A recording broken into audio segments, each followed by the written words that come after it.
Today you will read second lesson of the textbook. The name of the lesson is A Letter to God, written by G.L. Funes. बच्चों आज आपकी reader book का दूसरा chapter जो है A Letter to God वो पढ़ेंगे। आपको यहाँ से पढ़ना है। देखिए फोर्थ पैराग्राफ जो दिया है with satisfied expression he regarded. यहाँ से आपको अपनी बुक में देखें बता रहे हैं with satisfied expression he regarded the field of ripe corn with its flowers derived in a curtain of rain. With satisfied expression संतुष्ट भाव से, ही रिगार्डेड ही मीन्स लेंचो, रिगार्डेड विचार किया, अनुभव किया, the field of ripe corn जो पके हुए अनाज की खेत था, विथ इट्स फ्लावर ड्राइव्ड फूलों के साथ जो पके हुए अनाज थे उसको उसके बारे में बड़े संतोषजनक संतुष्ट भाव से लेंचो उस पर विचार किया। Derived in curtain of rain, और वह क्या हो गई, ड्राइव्ड मीन्स ढक गई, इन कर्टेन ऑफ रेन वर्षा की चादर से, वर्षा की चादर से वह क्या हो गई, ढक गए। But suddenly a strong wind began to blow and strong along with rain very large hailstone began to fall।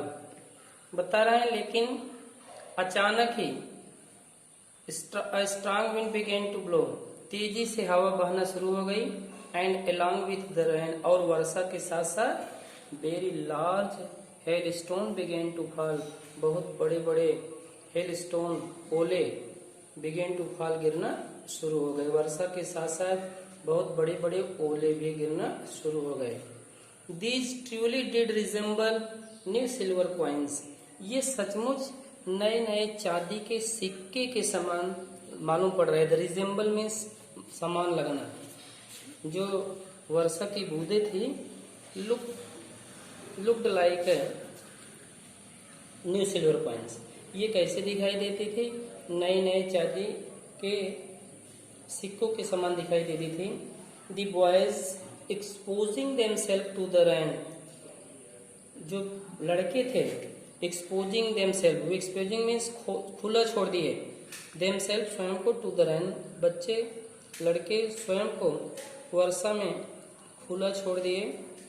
Rain out to collect the frozen pearls, और मोती जैसे जो ओले थे उसको, फ्रोजन पर्ल्स जो मोती जैसे तो जमे हुए जो ओले थे उसको कलेक्ट करने के लिए, एकत्रित करने के लिए बाहर दौड़ पड़े। It is really getting bad now exclaim the man, man वह आदमी अर्थात लेंचो यह टिप्पणी किया, सचमुच अब बुरा हो रहा है, खराब हो रहा है। I hope it passes quickly, मैं आशा करता हूँ कि यह जल्द ही शीघ्र ही समाप्त हो जाएगी, यानी ये वर्षा जो हो रही है बंद हो जाएगी, समाप्त हो जाएगी। It did not pass quickly, लेकिन it did not pass quickly, यह जल्दी से बंद नहीं हुई, समाप्त नहीं हुई। फॉर एन आवर, 1 घंटे तक द हेल रैन डाउन, वर्षा ओले, रैन डाउन माने गिरते रहे, बरसते रहे। ऑन द हाउस, 1 घंटे तक घर पर ओले बरसते रहे। द गार्डन, बगीचे में गिरते रहे, बरसते रहे। द हिल साइड, पहाड़ी की तरफ। द कॉर्नफील्ड, अनाज के खेतों में। ऑन द होल वैली, और संपूर्ण घाटी में ओले जो है गिरते रहे। द फील्ड वाज वाइट, और खेत क्या हो गया, व्हाइट में सफेद हो गया। As if covered with salt, जैसे कि यह ढक गया हो, किससे, विथ साल्ट माने नमक से, मानो कि जो खेत था वह नमक से ढक गया हो।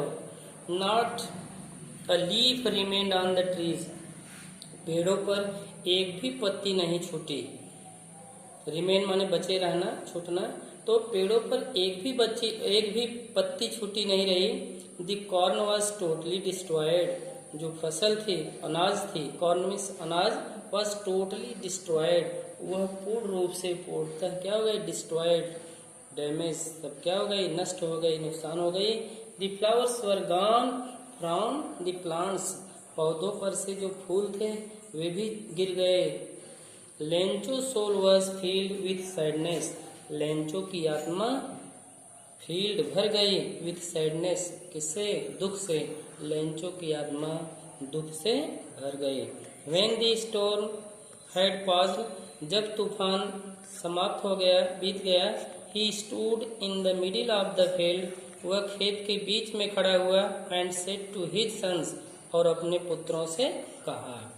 तो पांचवा देखिए क्या कहा, अ plague of locust would have left more than this, टिड्डियों का जो समूह था, झुंड था, वह छोड़ दिया होता, लेफ्ट में छोड़ा होता, मोर देन दिस, इससे अधिक। टिड्डियों का अगर हमला हुआ होता तो इससे अधिक छोड़ा होता।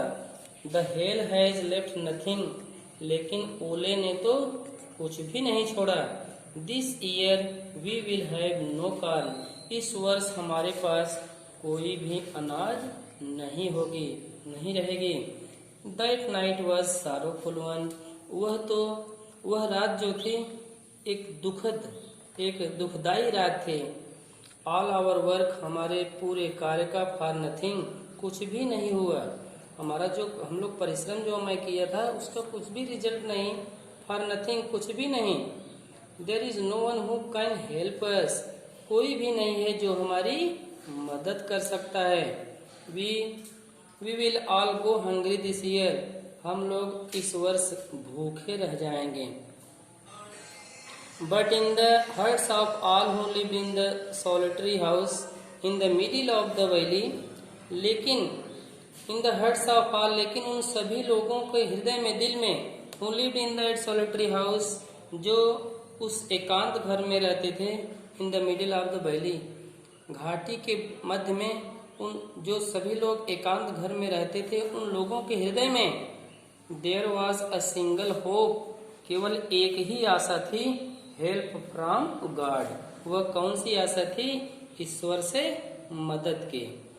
डोंट बी सो अपसेट, इतना अधिक परेशान मत हो।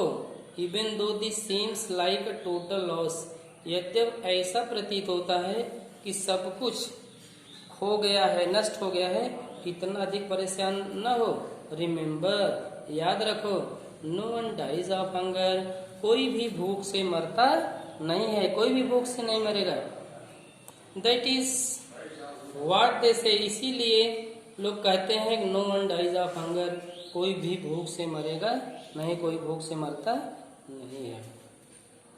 ऑल थ्रू द नाइट, पूरी रात भर, Lencho thought only of his one hope, Lencho केवल अपनी एक ही आशा पर विचार किया, सोचा।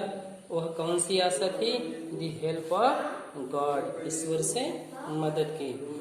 Whose eyes as he had been instructed, जिसकी निगाहें, जिसकी आंखें, जैसा कि उसको निर्देशित किया गया था, किया जा चुका है। सी एवरीथिंग, सब कुछ देख रही थी। Even what is deep in one's conscience, यद्यप किसी की अंतरात्मा में कितना लगाव है, कितनी गहराई है। Lencho was an ox of man, Lencho एक आदमी के, एक बैल के समान था। Working like an animal in the fields, खेतों में एक जानवर की तरह कार्य करता था। बट स्टिल ही न्यू, लेकिन फिर भी वह जानता था, हाउ टू राइट, कैसे लिखा पढ़ा जाता है, लिखना पढ़ना वह जानता था। The following Sunday at daybreak, अगले रविवार को, at daybreak means early in the morning, अगले रविवार को सुबह तड़के ही बिगेन टू राइट लेटर, वह पत्र लिखना शुरू किया। Which he himself would carry to town, जिसको वह स्वयं कस्बे में ले जाएगा। And place in the mail, और इसको मेल प्लेस छोड़ेगा, रखेगा इन द मेल, पत्र पेटिका में, मेल में उसको डालेगा। It was nothing less than a letter to God, यह एक ईश्वर के पत्र के सिवाय और कुछ भी नहीं था। गॉड ही रोट, ईश्वर उसने लिखा, if you don't help me, यदि तुम मेरी मदद नहीं करोगे, यदि आप मेरी मदद नहीं करोगे, my family and I will go hungry this year, मेरा परिवार और मैं इस वर्ष भूखे